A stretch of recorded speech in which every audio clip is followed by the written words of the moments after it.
Hey guys, it's CJ, And it's Nick. and we are finally out with our Jessica Jones season 1 review. Of course, it came out last Friday to a lot of actually very positive reactions, but some negative reactions. A mixed bag overall. I personally liked the series very much. Nick, how did you feel about this first season of Jessica Jones? Just briefly, in a word, maybe. Terrible. Oh Lord, okay. Okay, now, We're going to dissect that a little bit kind of, I guess, later on in this review. But first things first, let's jump into a little bit of a recap. And we're not going to recap the entire season, like, point by point, because that would just take forever. But, of course, Jessica Jones is a private detective in the city of New York, super strong, kind of durable, I guess, superheroine who runs around New York as a private detective. Of course, running into Marvel characters such as Luke Cage, Patty Walker, and of course the villainous Zebediah Killgrave, who's not Zebediah Killgrave in this at all. Killgrave is the alias that he took on, but spoiler alert there. he's not even purple man at all. He's not even purple. Well, Well, he does actually turn a little bit purple towards the end, I think. towards Right? the end, Or- yeah. This show is kind of like a mixed bag to me because there are things that I loved about it and things that I did not like. But Nick, you of course, I think the terrible is something that people were not expecting. Give us your thoughts, like back that up, like let us into the mind Well, of Nick when he says that. Yeah. Well, terrible. Okay, maybe that was like a little bit too much. The show just really didn't grab me anywhere near as much as Daredevil did, and I really feel like with Daredevil they went for that whole realistic, grounded tone, and then this show took it like too far. I think they just kind of. I mean, it really didn't even feel like a superhero show at all, like a comic book related property. What's apart funny from is, like the Luke Cage stuff, I really liked. yeah, I gotta say, like Mike Coulter as Luke Cage is one of my favorite things about the entire show.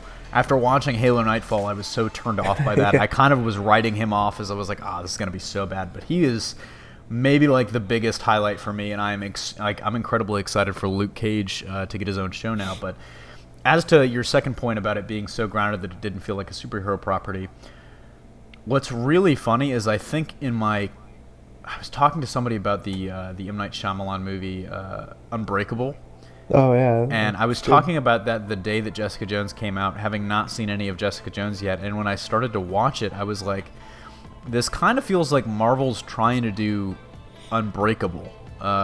Because you've got someone that's super strong, not super durable, but super strong, fighting against someone like Sam Jackson's character in that movie who uses his mind to defeat the kind of more buff hero type.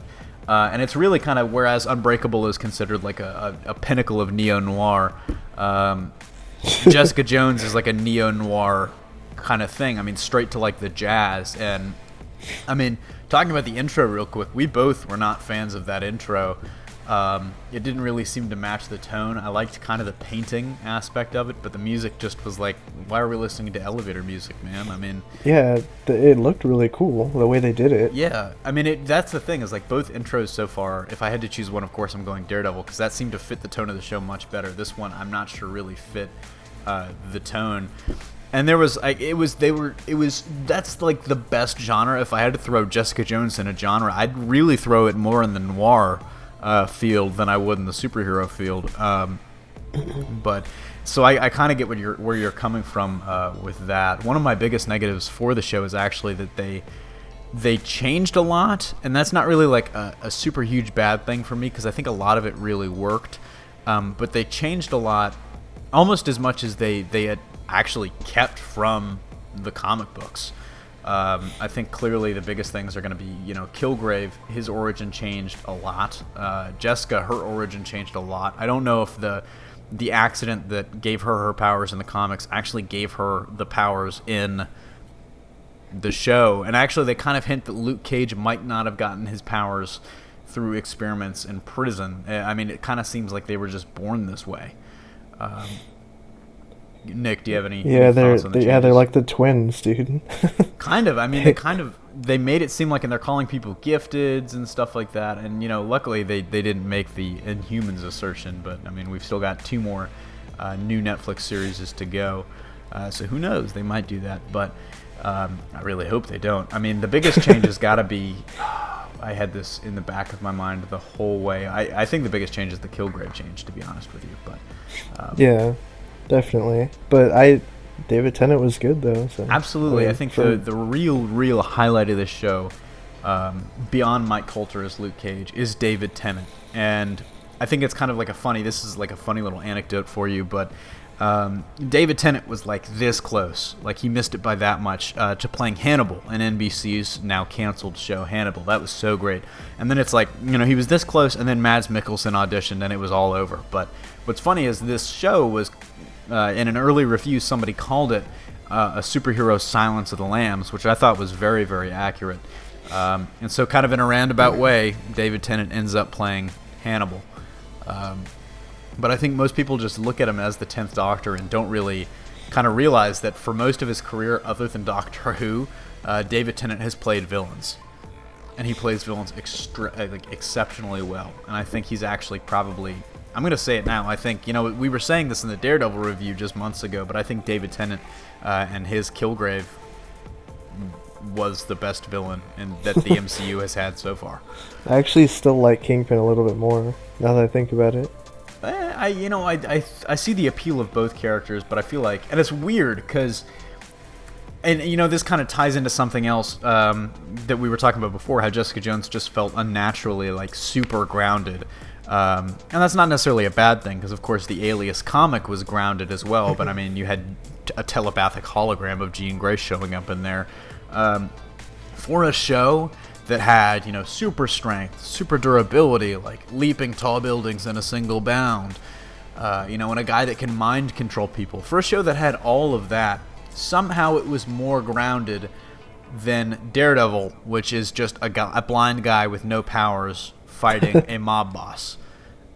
Nobody had powers, and somehow this show with super way more powers that are exceptionally more fantastic was by far the grittier and more grounded of the two. But overall, I guess we've kind of talked about our positives and negatives. Nick, just what are your kind of final thoughts to sum up season 1 of Jessica Jones, if there's going to be a season 2, remains to be seen? Well, I think they'll put more resources into other shows. Absolutely. But for now, I guess we'll have to see, I guess, how this one... Because there have been a lot of people that are kind of mixed about this show, like compared to Daredevil, but I still think that I really, from day one, I never liked Kristen Ritter, like the choice of her playing Jessica Jones. Yeah, and through the whole show, I just was like, I really don't like. That was really hard for me to finish the show, because I just could never stand her at all. I think it was really interesting because I will say the choice, and I kind of was right there with you when they casted her. I will say she won me over. I think most of the scenes that she shared with Mike Coulter, he really, really stole the spotlight. But I think she did a good job. She did what she was asked to do. And I think they tried to make her a little bit grittier and tougher even than she was in Alias. Because at times she just came off as extremely unlikable. But I think... I will say, I guess just to wrap the show up, there were a lot of great references, and some subtle, some not subtle. I think my favorite kind of buried reference was setting up the origin of Nuke in Officer Simpson. Little spoiler there. That was fantastic. Nuke is cool. It kind of was so subtle. It's like, I'll take a red. And I was like, whoa, holy, I knew it was kind of right there if you knew the name of the character, but I didn't connect the dots until he was saying that. But I guess just overall, I liked the show. I think there was more in it good than bad. And I will say, I think Jessica Jones is probably the strongest female superhero character that we've gotten on any screen to date. Whether Wonder Woman kind of changes that remains to be seen, but I think... No, Black Widow is even better. No, I disagree with that. Go on. It lifted so much from Alias, literally shot for shot from Alias at times. And I think it accomplished its goal. We talked about this a little bit in a Skype call the other day. Alias was really like the first time that we saw a superhero, Jessica Jones, as like an actual woman. And I think that this is really the first time in superhero cinema, the superhero film genre, including TV there, that we're seeing a superhero, somebody with superpowers, as more than just an ass in a skin-tight suit. Quite frankly. Black Widow and Winter Soldier, so good. She was good, and I'm not knocking Scarlett Johansson in any way at all. I just think this is a more complex and nuanced approach and a more complex and nuanced show that was driven by a lot of great character development. And I think my final thought is that pound for pound, I think this is the better show than Daredevil, even though I still prefer Daredevil for its more, I guess, MCU elements, you could say. So Nick, if you had to give season 1 of Jessica Jones a final score, what would you give it? I was just going to say that to me Daredevil felt more like a Netflix property though.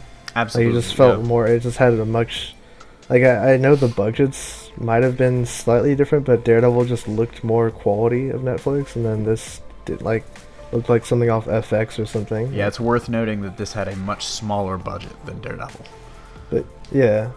But I also, I want to say that I did like a lot of the supporting characters. Like, I really liked Patsy and, like, her roommate, too, that one dude that kept showing up all the time. What was his name again? Malcolm? Yeah, that guy. He was awesome. He was really cool. I think he had some of the best character development over the course of the show. Yeah. But so you got a final score for the show, Nick? Yeah, I mean, I still... it's probably going to be like either a 4.5 or a 5 for me. I think you laid out your points in the review, and I hope people don't jump at you in the comments. Yeah. Go back and listen to what he had to say. All very no, valid points. I know people are gonna like the show, and I know that. It just wasn't, like, I don't know, it just kind of fell flat in a lot of places, but yeah, I can see why people like it though. I agree. I think my ultimate score is going to be an 8.5 out of 10. I think it set up a lot of things in very subtle ways. And ultimately, like I said, I think it was probably the more nuanced and complex of the two shows. And for that and its ambition, I think I reward it very highly. But I share a lot of Nick's concerns. So overall, tell us your thoughts in the comments below. What did you think of Season 1 of Jessica Jones? And who was your favorite performance? And what was your favorite thing that they kind of subtly set up? What was your favorite Easter egg, I guess, if you will? So, Nick, anything more to say? Daredevil Season 2, very soon. Hype. And we're going to binge watch all of that, hopefully, and have a review out quicker. But within like 5 hours we'll have the review. Yeah, somehow we'll bend the rules of time and space. But yeah. Signing off, this is CJ. And this is Nick. And we'll see you next time.